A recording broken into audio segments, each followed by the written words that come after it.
Hey guys, this is Troy Gould, DePaul University, here to talk to you about living with a roommate, or as it may be, roommates. In my current living situation, I have four roommates, two guys and two girls, so obviously that brings a lot of different personalities to the table, and you have to consider all of that when you guys are trying to live together and get along. So here we go. When you first get to college, you'll probably be living on campus or being in some student housing where most likely you'll have to live with a roommate.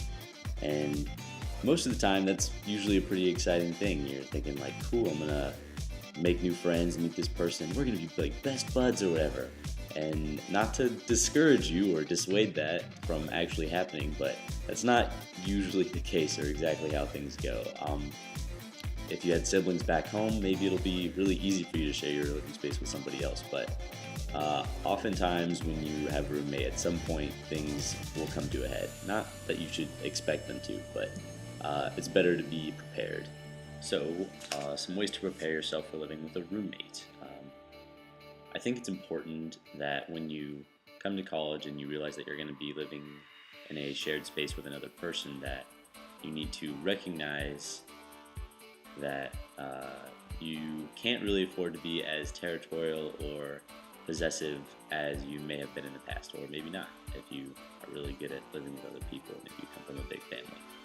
The point I'm trying to make is that you're going to be spending a lot of time with these people or person almost whether you like it or not, just because you guys will be occupying the same residence. So it is in your best interest not to alienate them by just sort of going around like, this is mine, this is mine, this is mine. It's not really conducive to building a very strong friendship. So just chill out, take a deep breath, and do your best to not scare the other person off, I guess. I mean, obviously there will be situations that come up where you feel like your privacy has been violated. That's too strong a word. I mean, it's important that you like set boundaries and draw lines in the sand, but don't like set up walls or like make battlefields where it's unnecessary, because I mean, you want to get along with this person as best you can. So the way to do that is to communicate. The most important thing to think about when you're living with a roommate is communication. A lot of fights or disputes can usually be avoided if you guys are just talking to each other and making sure that everybody's on the same page. So it's really important to make sure that you're comfortable with your roommate. Even if you guys don't have a lot of things in common, you need to at least be able to either text one another or call each other on the phone, just that you make sure that everything's being communicated well and you can try to avoid whatever scuffles you guys might be having. Quick note on communication. Don't be that roommate.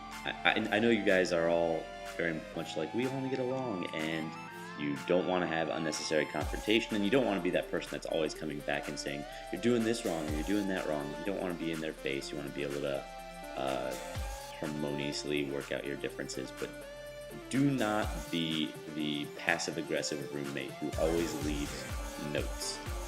I cannot tell you how annoying that is. That will make the problem so much worse if you're just like writing little notes and putting sticky notes all over the place. Just like, hey, stop drinking my milk, or don't use this outlet, or whatever. Just don't do that. If you have something that's bothering you, it's the best thing you can do is just go to that person in person and talk to them face to face.